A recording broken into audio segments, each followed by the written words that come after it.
Tonight with the Mets baseball cap. I am so sorry, you poor soul. You guys. Yeah, well, I mean, at least you got money to burn now to keep you warm in November when you're not playing baseball. So I'm going to be going on an international trip, and on certain places you have to get, shots, vaccinations, whatever.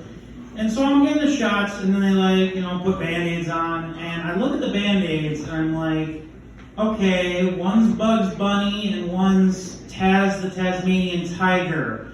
I look at I kind of want to glance at the nurse, and I almost want to say, excuse me, ma'am, I am over 30 years old.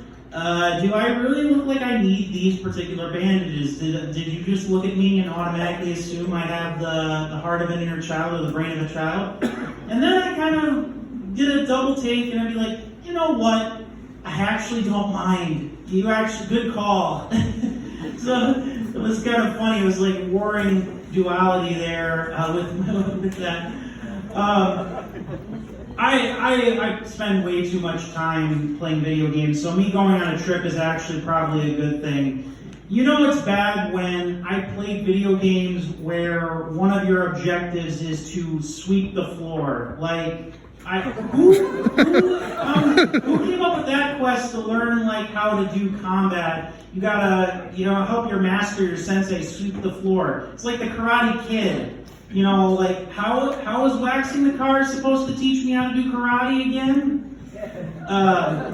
Or another thing that I was grateful that I didn't get into World of Warcraft because when I was too young. But you ever play those games and then realize all you're doing is collecting random crap, like find 10 rat tails, bring it to this guy, collect 5 spider bollocs, bring it to this lady for a potion. Or whatever. It's like we spend so much time and money on these games. It's kind of funny that we even end up having productive social lives. Wait a minute.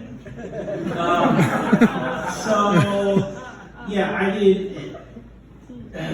It's just crazy to think of all the things that are now getting so old. It's like I remember growing up with VHS tapes and cassettes, and now I can just click a button and I'm watching Gone with the Wind on repeat. It's amazing. I don't know how people aren't fused to their couches these days with so much at our disposal. Then I remember if the clouds strike just right and the internet goes out, then we're reading a book, which that's not a bad thing. That's a good thing. So, in